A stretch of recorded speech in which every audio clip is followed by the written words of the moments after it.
পর্তুগালে এটিএম ব্যবহার করে কিভাবে আপনার ব্যাংকে ইউরো জমা করবেন আজকে আমি এই ভিডিওতে দেখাবো। ভিডিওটা মেইনলি নতুন যারা এসেছেন বা আসবেন তাদের জন্য। পুরাতন যারা আছেন তারা চাইলে স্কিপ করে চলে যেতে পারেন। চলুন শুরু করা যাক।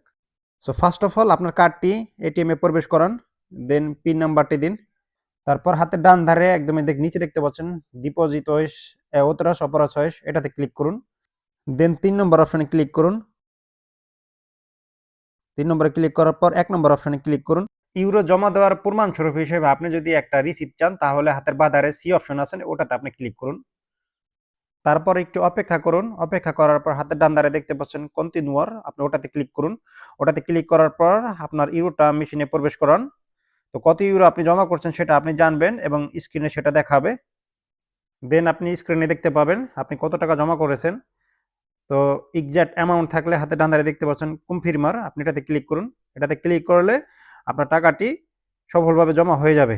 ধন্যবাদ সবাইকে, ভালো থাকবেন, সুস্থ থাকবেন। এরকম ইনফরমেটিভ ভিডিও পেতে অবশ্যই বিউটি অফ পেজটিকে ফলো দিতে পারেন। ভালো লাগলে একটা শেয়ার করে দিতে পারেন।